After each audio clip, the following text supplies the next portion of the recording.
Let's look at the most important thing, the way we take these things we learned about our emotions and how we apply them. This is something that I've noticed, again, the regulators and Wall Street has really gotten wrong all these years. It comes down to risk tolerance. We've always looked at risk tolerance. In fact, that's what the regulators tell us to do is, hey, how much risk would you like? Okay, we'll do it. That's essentially what we ask you. Some people might have a 30-page questionnaire. Peter uses Riskalyze, which is a little more scientific. But essentially it comes down to, what do you feel like right now? Guess what we see happen with that? What happens after you've lost 50% in your investments in 2009 and 2010? What's your risk tolerance? Low risk. Really low. After the market goes up 150%, what's your risk tolerance? High.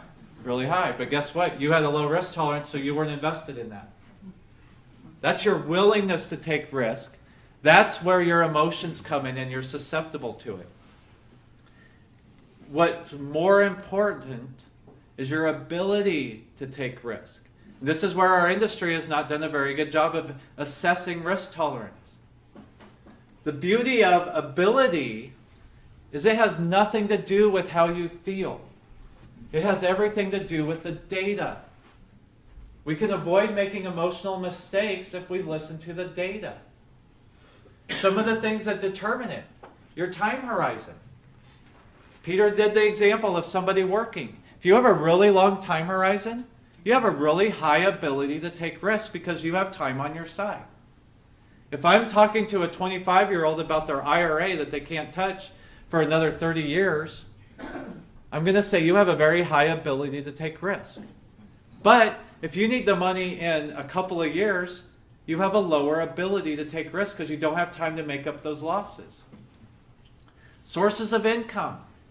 We just came back from Virginia where 95 of the 100 people in that room had federal government pensions.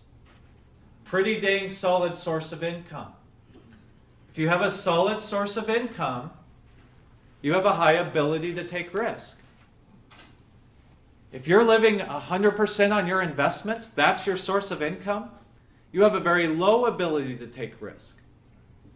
Somewhere in between is you have some Social Security income, but you need to supplement that with your investment income. But that can be figured out. We can walk through that, and we'll go through a case study in just a minute. The size of your portfolio. This is an unfortunate thing, but the bigger the portfolio you have, the more ability you have to take risk. The hard part is those smaller portfolios that you need to last you another 15, 20, 30 years. That becomes hard. The smaller the portfolio, the lower your ability to take risk. Income demands of the portfolio. This ties into the size of your portfolio. If you're barely taking any income out or you're not taking any income out at all, really high ability to take risk. If you're taking out a large percentage every month, every quarter, every year, you have a low ability to take risk because Peter showed you that example. If you're dollar cost averaging out of the market, that means you're taking money out during the losing periods, which means you have even less money to help make up during the gain periods. Liquidity needs. There's some products out there that can provide stable sources of income.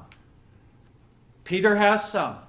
You guys might hear on the radio or TV, Ken Fisher says annuities are bad. Susie Orman doesn't like annuities.